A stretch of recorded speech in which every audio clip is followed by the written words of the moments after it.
In this video, we're going to be doing a comparison on all of these garage door rail assemblies, and we're going to give you some compelling reasons why you should consider a pro grade rail assembly versus these retail rail assemblies that come with these garage door openers. Let's party.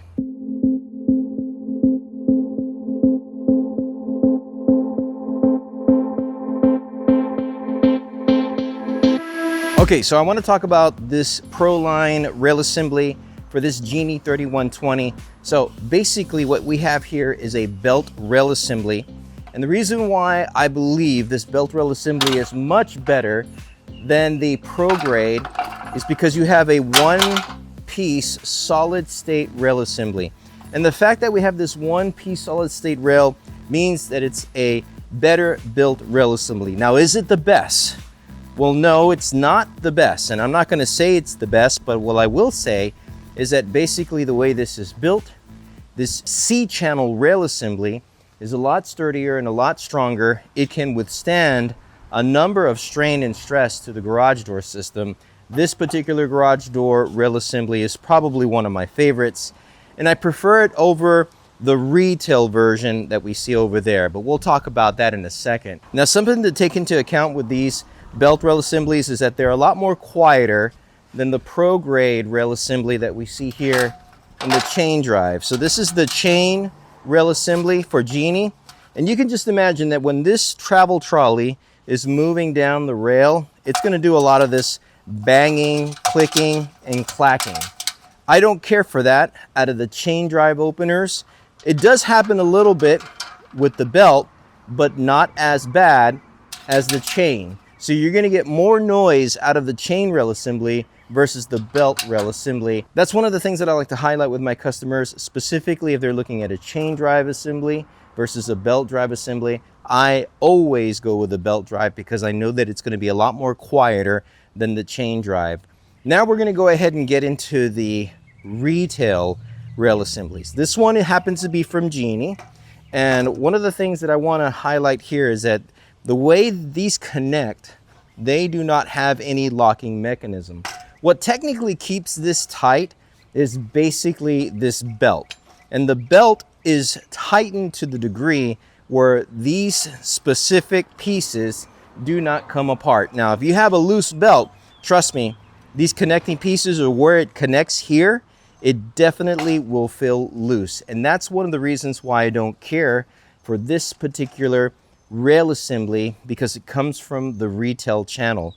Now, what a big difference than the Chamberlain. This happens to be a Chamberlain rail assembly, and Chamberlain does have an interlocking, I guess you could say, mechanism. These pieces will lock to each other where you won't be able to take this off. So notice how the chain is, or I should say the belt is loose, and these do not come off. If we had the belt loose on this side, this would just be slipping and sliding. See that play right there? You can see that play. I don't know if you can, but when we do that to the Chamberlain rail, no play. Yeah. So if I'm being honest, if I'm being completely honest, the Chamberlain retail rail assembly is way better than the Genie retail rail assembly. Still, I would rather go with a Genie pro grade rail assembly versus any of the retail, especially in this last one right here. We got to highlight this one because this is the Genie screw drive rail assembly. Now, surprisingly, Genie, especially on their 140 volt motors, these particular rail assemblies are three-piece, or they're connected with these interlocking pieces. Honestly, party people, this stuff is garbage. This rail assembly, the way that they connect, the way that they have these connecting pieces, this is something that Genie had implemented a long time ago with their retail products.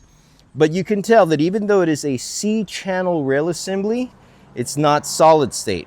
Now, take into account that if you are looking at a retail product from Genie, you're going to have to do some assembling to it. The way that these pieced rail assemblies work, there's a lot of play to this. Let's kind of show you what that looks like. Yeah, compared to the retail version, let's look at how the retail version operates. Look at that. We try and shake that. We try and move that rail, and we do not get the same play as we do out of this rail assembly. Just look how that moves. So whenever, just imagine when the garage door opens up and down, that this play to the door system, this movement, this shaky rail, yeah. Oh, it's just garbage. Whenever I see a screwdriver rail assembly like this that has gone bad, I will always come with a pro grade rail assembly for these retail garage door openers. Or I simply encourage the customer to get a brand new garage door opener, which is easy to say, right? Like, I can easily say that. That's like the simplest thing to do. Nevertheless, I know that these Mach 4 screwdriver garage door openers, they just don't last long. So I tend to gravitate towards the Pro line openers. I tend to gravitate towards the solid state rail assemblies. Is your garage door a safety hazard? Don't wait till your next expensive garage door accident to happen. Download our free garage door safety scorecard and check for potential dangers like faulty sensors, worn torsion springs, and more. Get peace of mind and keep your family safe. Click the link in the description below and get your free garage door safety scorecard today. Now, if you notice, I don't have LiftMaster on here, and that's just because LiftMaster's rail assembly, I would say, it's pretty much superior when you are looking at the way that it's built. Although, I will admit, during the pandemic, and probably most recently, there has been a difference in quality. I don't think the quality is same, but I still think it's a solid rail assembly. I prefer these pro grade rail assemblies versus the retail. Now, one more thing that I wanted to mention about the pro grade rail assemblies is that you can modify these rails. They will allow up to 6 inches to be cut, so that way you could adapt this rail assembly, especially on the 3120, to fit pretty tight overhead spaces. I've had it to where, in some cases, when I'm installing a garage door opener and say I only have about 100, and well, this will fit with this rail assembly with the operator, it'll fit about 118 inches. You might have to modify the battery backup, but to give you a little bit more room, you can cut up to 6 inches. You would cut 6 inches of the rail. You'd have to take the belt out of it. There's a process in doing that. But the beautiful thing is that even though you cut 6 inches off of this rail, you would still be able to use this one-piece rail assembly on a pro-grade garage door opener for a conventional application that is a trolley operator fitting in very tight spaces. This is one of the reasons why I like the Genie so much. Now, it's easier to modify with the belt.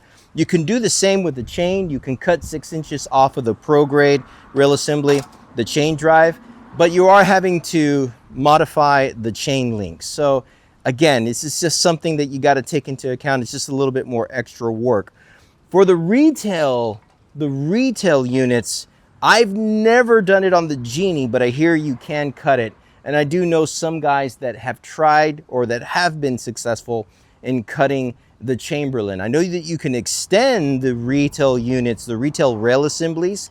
You can extend it up for an 8-foot or even a 10-foot tall door.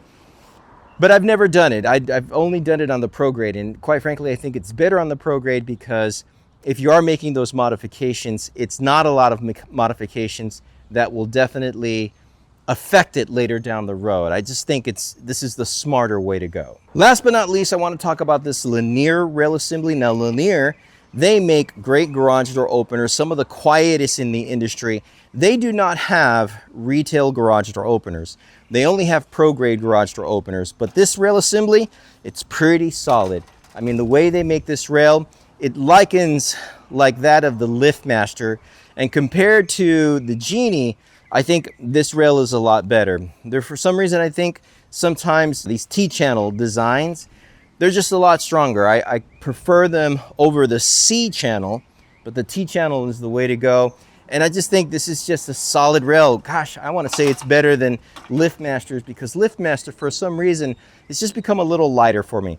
Now, that's just my perception. It doesn't necessarily mean that I'm right. I just simply prefer the T-type rail assemblies versus the C. Nevertheless, I think Lanier makes a great rail assembly, better than LiftMaster's, and I think Genie is probably the best out of all three when it comes to modifying but I wouldn't even look at the retail rail assemblies. I think those are garbage. The whole point of this video is to be able to show you the difference so that way you can see and make your own assessments, make your own judgments, particularly when you are looking for a brand new garage door opener. Of course, the pro tips, techniques, and ideas in this video should not be considered law or infallible. Why? Well, because I'm nobody. But at the same time, it's important for you to do your due diligence. That is, understand your garage door needs and your garage door circumstances. In fact, on this channel, we have a number of videos that talk about garage door openers and garage door rail assemblies. So check out that video right there. As always, I want to thank you all for partying with me. Y'all stay safe.